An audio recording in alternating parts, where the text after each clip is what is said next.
នៅព្រឹកមិញនេះក្រុមអ្នកស្ម័គ្រចិត្តមកពីក្រុមហ៊ុន Korea Cadastral Survey Corporation ឬហៅកាត់ថា KCSC មកពីប្រទេសកូរ៉េចំនួន30នាក់បានស្ម័គ្រចិត្តចូលរួមជាមួយអង្គការលំនៅឋានមនុស្សជាតិកម្ពុជាធ្វើការប្រគល់ជូននៅលំនៅឋានថ្មីចំនួន3ខ្នងដល់គ្រួសារចំនួន3គ្រួសារដែលបានផ្លាស់ទីលំនៅមកកាន់សហគមន៍ត្រពាំងអញ្ចាញស្ថិតនៅក្នុងភូមិត្រពាំងក្រសាំងខណ្ឌពោធិ៍សែនជ័យរាជធានីភ្នំពេញ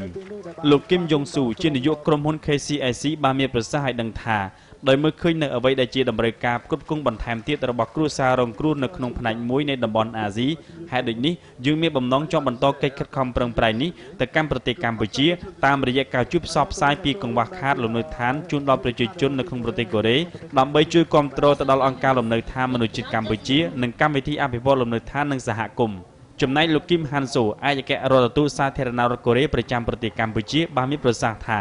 សម្រាប់ការផ្ដល់ជូននៅថ្ងៃនេះនៅថ្ងៃអនាគតលោកសង្ឃឹមថាប្រទេសកម្ពុជានឹងផ្ដល់ជំនួយទៅដល់ប្រជាពលរដ្ឋក្រីក្រដោយប្រទេសកូរ៉េដែររីឯលោកនុនសូមេតអភិបាលរងរាជធានីភ្នំពេញដែលអញ្ជើញជាអធិបតីនៅក្នុងពិធីនោះក៏បានបញ្ជាក់ផងដែរថាជំនួយមនុស្សធម៌របស់ប្រជាពលរដ្ឋកូរ៉េនៅពេលនេះគឺជាការចូលរួមចំណែកកាត់បន្ថយភាពក្រីក្ររបស់ប្រជាពលរដ្ឋជាមួយនឹងរាជរដ្ឋាភិបាលកម្ពុជានេះជាស្នាដៃសមិទ្ធផលមួយដ៏ធំធេងហើយដែលបានមកជួយទាន់ពេលវេលាចំពោះអ្នកដែលកំពុងខ្វះខាតដែលឡែកប្រជាពលរដ្ឋទាំង3គ្រួសារឯនោះវិញបានសម្ដែងនៅអារម្មណ៍ផ្ទាល់ខ្លួនចំពោះលំនៅឋាននៅថ្ងៃនេះថាផ្ទះគឺជាសុភមង្គលសម្រាប់ក្រុមគ្រួសារខ្ញុំសូមជម្រាបថាលំនៅឋានទាំង3នេះប្រើប្រាស់រយៈពេលសាងសង់ចំនួន4ថ្ងៃទាំងដីនិងផ្ទះនីមួយៗចំណាយថវិកាអស់ចំនួន